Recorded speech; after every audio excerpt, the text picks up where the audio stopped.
that might be when I do the video editing to show you guys this whole thing to catch you up. And I don't know exactly how far I'm going to get. So whatever I don't get done on Friday, I think is going to be the first time I'm going to be able to work on this thing. That's when I will give another update. You probably won't see that till the week after. I'm going to stop wasting your time mumbling. See ya.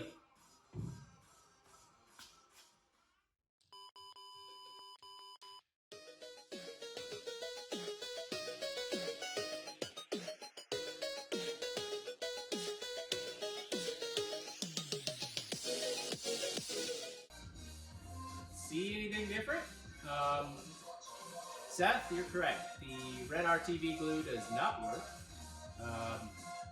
I did find some stuff on the internet, said that guys are hitting this with it, so I wanted to give it a shot just in case there was a chance I could sneak by. Well, it did work. Obviously, you saw the numbers. I still lost boost on the way down the track, but it held longer, so obviously, you know, helped out a little bit. So I did take some stuff apart. I'm going to show some pictures right now on what this actually looked like, or what the pipes looked like on the inside after I cut it. You can see that this portion where we welded the original reducer in, actually we beat it up where the V-band is supposed to get into. So it was kind of no way in heck that it was going to clamp shut. So back to what we're doing here now. New V-band, new reducer, cut a portion out that I think I can get to. Wastegates, new wastegates, because these Tial knockoffs that I've been running, which people have good and bad luck. I get it, don't use a knockoff, whatever, but for when I started this project, it was what seemed to be the right thing to do. Going back now, they may or may not have a problem. I'm going to put these other ones on that are supposed to be duplicates of these, but better quality control, and see what happens. So for right now, though, today, what I'm going to try to do, if I have time, mock up this new pipe, get it all done, make sure that the V-band is set in there, which it is right now. Everything's going to go good as long as I can get this reducer mated to the V-band without screwing up the mating surface, which isn't going to be an issue. These V-bands actually have a reduced. Anyways, it's going to work. So the biggest issue is just cutting the pipe right correctly in here from here. That's going to be the biggest task. I do feel like there's going to be some, good welding skills that are going to be needed here. So we'll give her a shot, see what happens. The only other thing I got to do is these flanges here. I think I got to get into them a little bit with the carbide bit to widen it open a little bit so that the other piece of the new Wastegates fit a little better. But other than that, they are dropping, ready to rock. Got to switch over the fittings. That's it. That's it. That's it. That's it. That is it. So I'm going to get started, put you guys on fast forward, and go from there. 6.5 hours later. Well, I do believe we may have something here. A blind squirrel can find a net every once in a while, and I'll be that blind squirrel any day. So, a few handy magnets here. I do believe we have ourselves a winner. I will just have to be fairly careful when I weld this out, but get you a little closer view here. Hang on.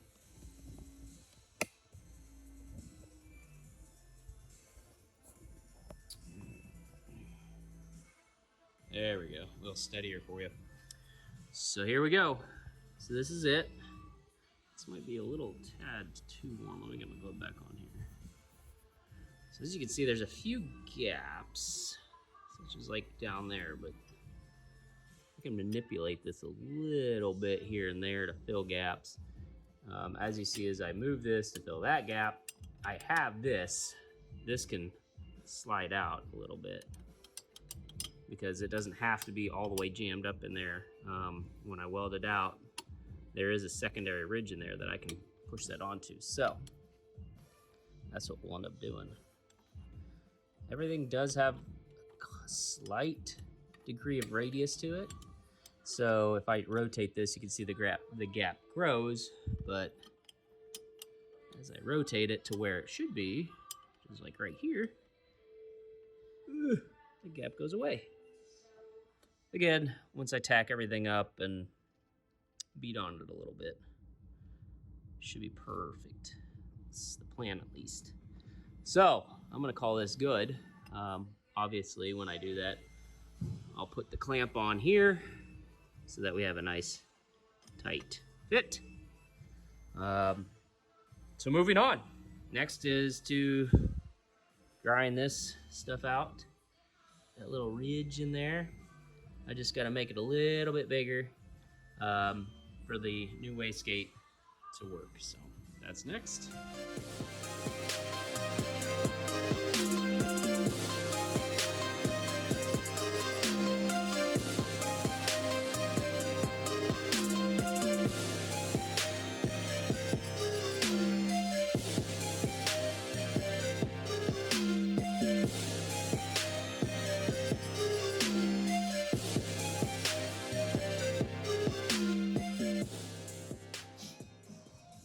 Well, that took a little bit, but I wanted to take the time to do it right. Now, when I go to insert that in, fits like it's supposed to. The reason it didn't before was because the other wastegates, this flange right here, is actually 1.75 inches. This one is 1.84, so I had to open up the receiver flange for this to work. Now, this did come with new flanges, and I could have cut this off and re-welded it, but it's much easier. These are billet stainless, so basically you just run it out. You're not going to cut into a weld or anything like that. You just open it up. That's what we did. So, and that's going to work perfect. I'm not worried about this leaking so much as I am with this, because when this is popping off, yes, you want it to go out the wastegate and into the exhaust, which is what this goes. As far as the filings and stuff, no worries. It's all going to go out first time we fire this up. And I'm currently protecting the intake of the turbo with a wrap, so none of this crap's dropping into it. So this is working out very well. Fire ring will be installed, so what I will do next, I'm going to transfer all the fittings, H-inch fittings. I'm going to take the top off here, replace the spring that's in the other one, so I got the same stuff as what I had before. The only thing that's different is these units are better in quality control. These are VS Racing, and those people who are familiar with these, any of the China turbos that everybody talks about throwing on LSs or anything like that, they're usually VS Racing by Viren. Correct me, however you feel pleased.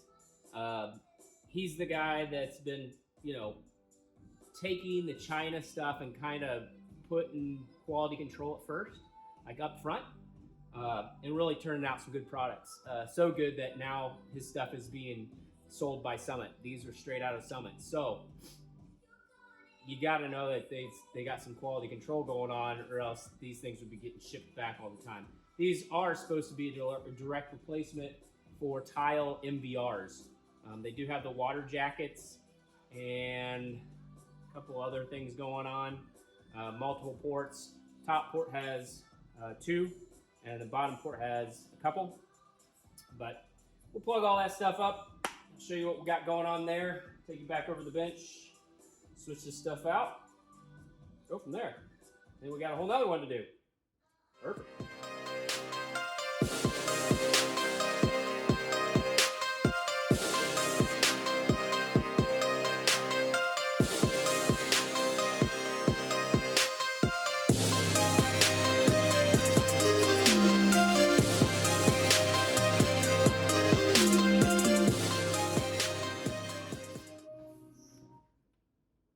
Okay, so this is the Tial knockoff. I actually replaced these with actual Tial seals, diaphragms, because I thought I had a leak in the very beginning, which I did. One of them actually split on the inside because it was a knockoff. Their quality control is terrible. Blah, blah. These are what comes stock with the VSs. These are 5-pound springs, but they also, just like the Tials, give you the 6 and 7. I actually bought 3-pounders online, so that's what's going back in. When my setup's all complete and done, I think just on the gates, just on the springs on the wastegates, it does about 8 pounds with the compressor hooked up. If it's free air, it'll only do about 4 pounds because that's what they're supposed to be, 3 to 4 pounds. But with the air hooked up to it, there's less. It's cushioned, pushing up against something, even though I'm not pushing air into it. So it gives me 8 pounds off the gates, but I put an additional 2 pounds through my compressor system with the wastegate dome pressure sensor and some other stuff. If you're familiar with it, you know what I'm talking about. If not, it's pretty cool stuff. You're able to control boost by air. So again, I'm gonna switch these fittings over. Just put some new tape on them. I started switching them over just to make sure I knew what fittings would where. But I'm gonna get this switched over, button it back up, and slap this on. Everything else looks fine. So once I get it on the car, I'll check to make sure this diaphragm's sealing. I expect it to leak if it's going to leak anywhere in here, which all I have to do is then take these pieces off, and these are direct from Tial. These are good. These are about $50 a piece. I will directly replace these in here. If not, then I will keep these as spares or use them on another project, which is likely going to be on the 68. So, yep. So I'm going to switch the rest of this on.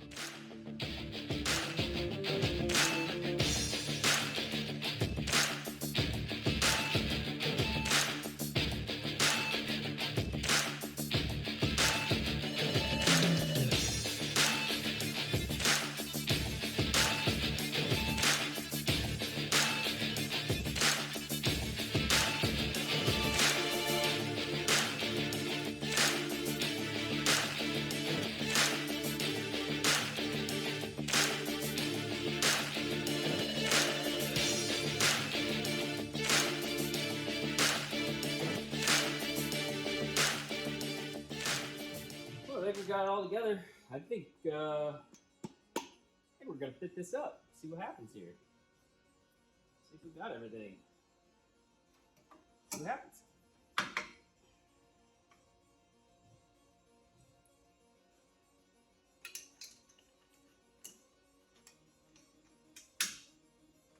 So when I was talking about the dome pressure and how that works. These are the MAC valves that actually control it. So this sensor right here, which is in line of both tops of the dome, it tells the computer, hey, you're at X amount of boost.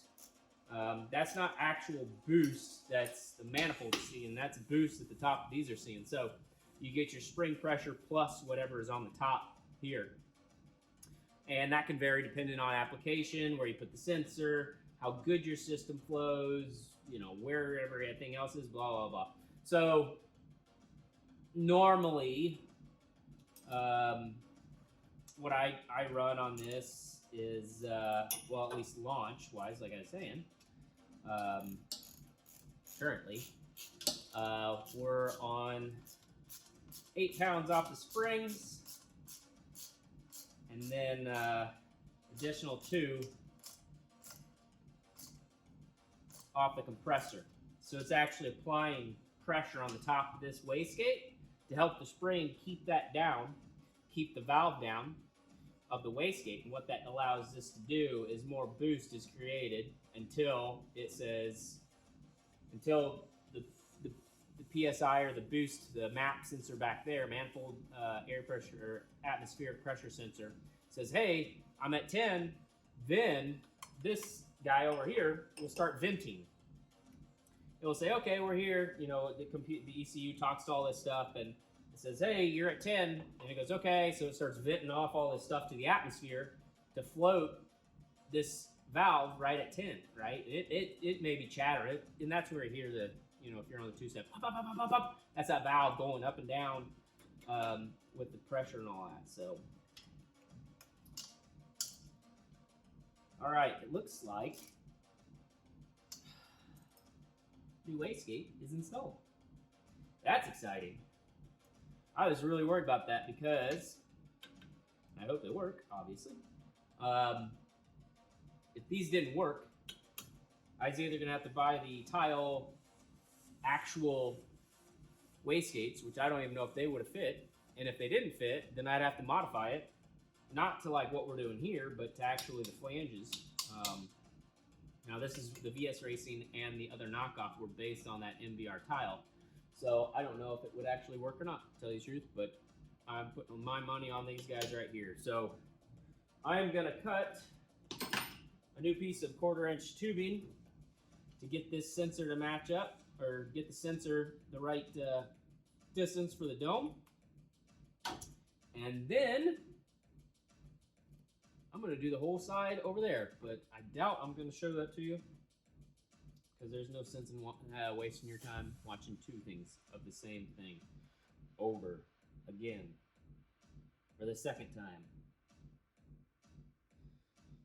One more leftover RTV after it melted out.